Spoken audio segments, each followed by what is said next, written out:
Data tahun 2020, lebih dari 10.000 desa di Indonesia masuk dalam kategori desa tertinggal dan desa sangat tertinggal. Salah satunya ada di Pulau Jawa. Berlokasi di Desa Pranten, Kecamatan Bawang, Kabupaten Batang. Berjarak sekitar 120 km dari kota Semarang, Jawa Tengah.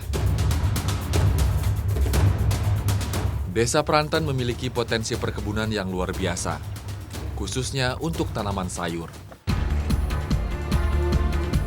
Sayang, akses jalan dari dan menuju ke kebun belum memadai. Untuk mengangkut hasil panen atau pupuk, petani terpaksa menggunakan bantuan ojek dengan ongkos Rp50-100.000. Mas Rehan, ini kan setiap hari bolak-balik. Iya. Kalau hujan gini emang tembus terus atau ada waktu-waktunya gitu? Ada waktunya kalau pas terang atau pas cerah itu bisa 10 kali. Kalau hujan ini biasanya 5 kali. Waduh, ini yang di bawah hari ini apa Mas? Kentang, Mas.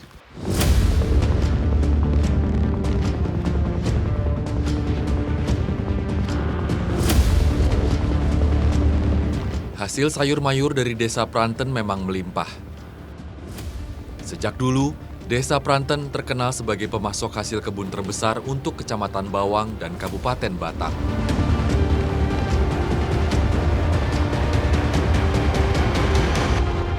Untuk komoditas bawang putihnya saja, total luas lahan mencapai 115 hektar.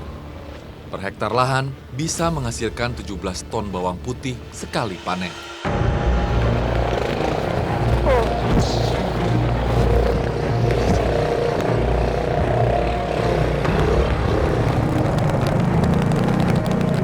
Masalahnya, para petani masih kesulitan soal pemasaran karena akses jalan yang buruk.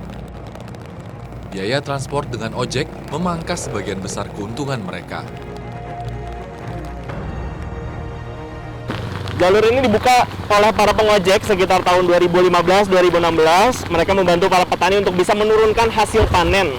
Andai saja jalan dari desa menuju ke kebun-kebun sudah memadai, dibangun oleh dana desa, atau mendapat bantuan dari kabupaten dan juga Pemprov, tentunya mereka tidak perlu susah payah ini dan bisa menjadi porter atau membantu panen para petani dengan jalan yang lebih memadai daripada sekarang. Setidaknya untuk mencegah hal-hal yang bisa mengancam keselamatan mereka.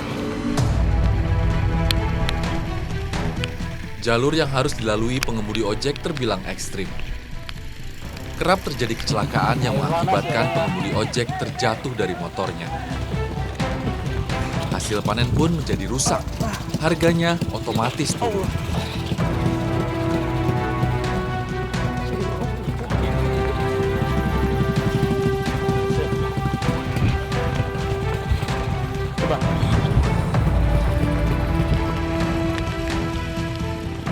Jika dirasa hasilnya tak sebanding, tak menutup biaya ongkos. Para petani sampai sengaja tak menjual hasil panennya, dibiarkan membusuk begitu saja di kebun. Lebih baik kehilangan beberapa karung bawang dan kentang saja dalam satu kali panen, dibandingkan harus mengeluarkan ongkos besar untuk mengangkut sayuran yang sudah tidak begitu berharga.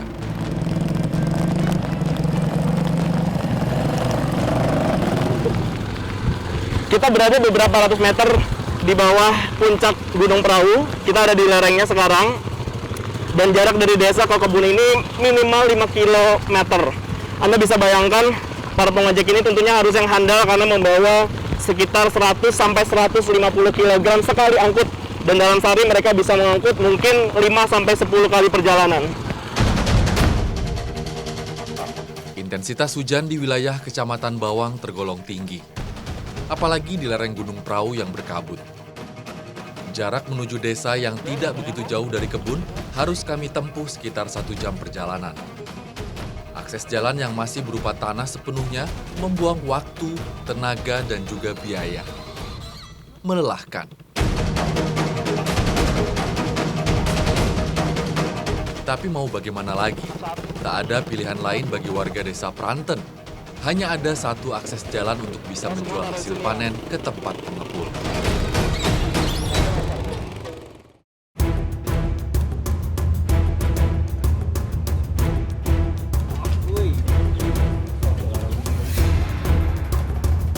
Sekitar 2.000 orang warga desa Pranten menggantungkan hidupnya dari pertanian. Sebagian besar hidup di ambang garis kemiskinan dengan penghasilan sekitar Rp500.000 per bulan. Jika cuaca sedang buruk dan mengakibatkan gagal panen, maka tak banyak uang yang bisa mereka dapat. Selama puluhan tahun, buruh tani seperti Nur dan 150 kepala keluarga lainnya hidup dalam ketidakpastian. Mereka makan seadanya. Tak ada yang mengeluh. Anak-anak Nur dan Turiah sepertinya sudah terbiasa hidup prihatin. Di rumah yang sederhana dan tak terlalu besar ini, Nur dan Turiah hidup bersama 4 orang anak dan ibu dari Turiah yang sedang sakit. Kemiskinan tak membuat mereka menyerah. Orang tua ngurus anak 4, gitu, ngurus suami, berkebun gitu. Iya, ya kayak ginilah. Susah pokoknya, tapi ya jalani aja Mas, ikhlas aja. Bertahun-tahun hidup keluarga Nur dan Turiah tak berubah. Mereka tak bisa menabung, selalu saja gali lubang tutup lubang untuk membiayai kebutuhan hidup sehari-hari. Meski begitu, Nur dan Turiah berharap besar pada anak-anaknya. Mereka ingin agar anaknya tetap sekolah, setidaknya hingga lulus SMA.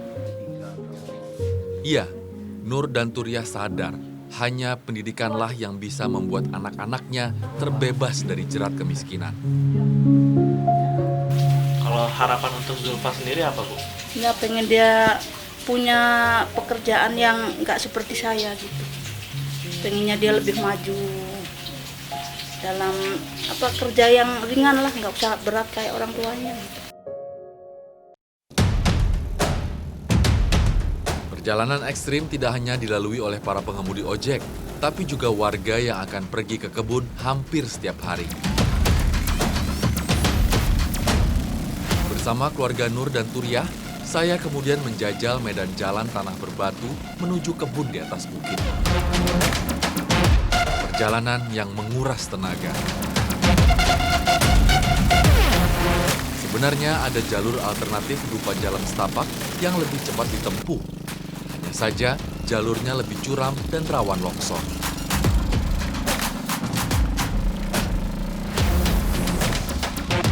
Apalagi di musim penghujan, jalur alternatif sangat berbahaya. Warga memilih untuk tidak menggunakannya. Ini kita sudah sampai di kebun tempatnya Pak Nur bekerja sama Ibu sama Zulfa juga. Kita akan lihat mereka akan panen apa di sini karena mayoritas bekerja sebagai buruh tani dan diantar oleh ojek-ojek yang biasanya membawa pupuk ataupun hasil kebun ke bawah. Ini letaknya 2000 meter di atas permukaan laut, jadi cuacanya selalu berangin dan curah hujannya juga tinggi. Bu, yang titik mana Bu kebunnya Ibu nih?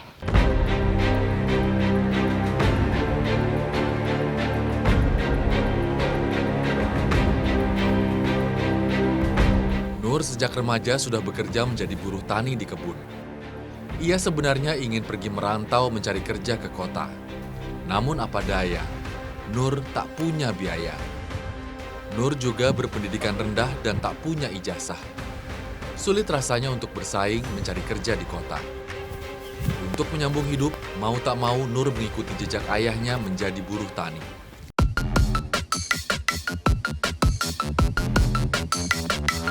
Keluarga Nur dan Turiah bekerja sejak pukul 7 pagi hingga 4 sore. Per orang dibayar rata-rata sebesar 30.000 per hari oleh pemilik tanah. Zulfa, badannya di sana boleh. Pendapatan mereka sangat tergantung pada hasil panen. Jika hasil panen berkurang karena cuaca buruk atau karena harganya rendah, otomatis bayaran para buruh tani dikurangi. Nah, ini gede Bu. Kecil Mas. Kecil segini Bu. Emang biasanya kalau di sini ukuran segimana? Kalau musim kemarau ini biasa gini. Wah, itu sekilo ada tuh? Sekilo, kadang 2 itu 1,5 kilo kadang. Wah, gede banget ya.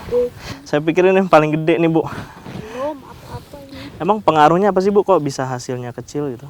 Musim hujan, Musim hujan. karena kebanyakan kena air.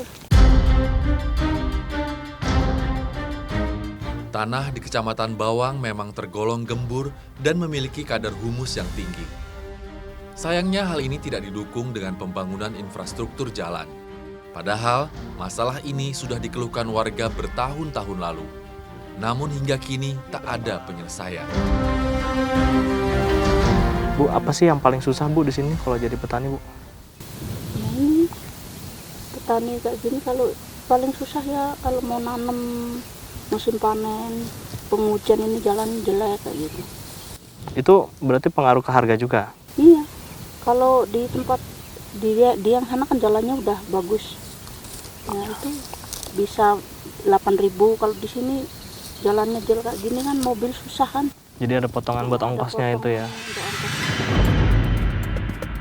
Mayoritas warga desa Pranten hidup dalam kemiskinan.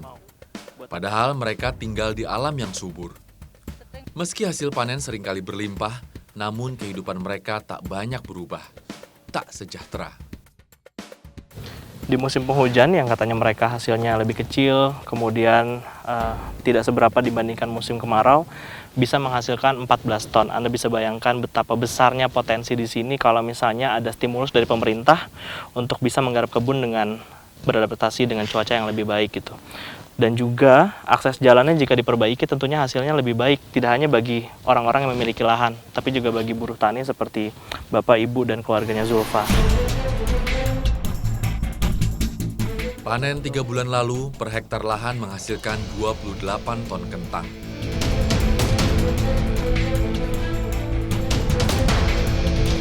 Keuntungan pemilik lahan bisa mencapai 100 sampai 150 juta rupiah. Jumlah yang sangat besar tentunya. Tak heran jika luas lahan terus saja bertambah, bahkan mulai mendekati puncak Gunung Prau.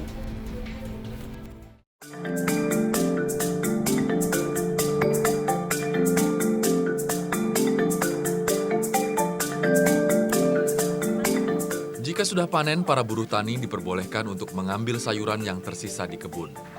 Jika dikumpulkan, hasilnya lumayan banyak. Bisa untuk dimakan atau dijual. Hari ini, Turiah akan menjual sisa hasil panen yang ia dapat ke pengepul. Tak banyak, ada setengah karung kentang yang Turiah bawa. Ternyata tak hanya Turiah yang bertransaksi dengan pengepul. Banyak juga ibu-ibu lain yang datang untuk menjual sisa hasil panen yang mereka dapat. Lumayan bisa untuk menambah penghasilan. Pengepul sayur datang berkelompok, 3-4 orang dengan menyewa mobil bak terbuka. Mereka umumnya datang dari pasar Kecamatan Bawang. Setiap pengepul membeli jenis sayur yang berbeda.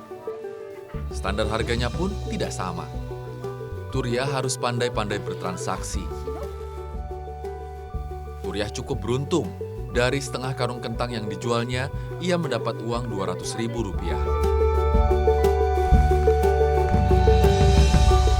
Sayur yang sudah ditimbang dan dibayar langsung diangkut ke atas mobil untuk segera dibawa ke pasar yang ada di Kecamatan Bawang.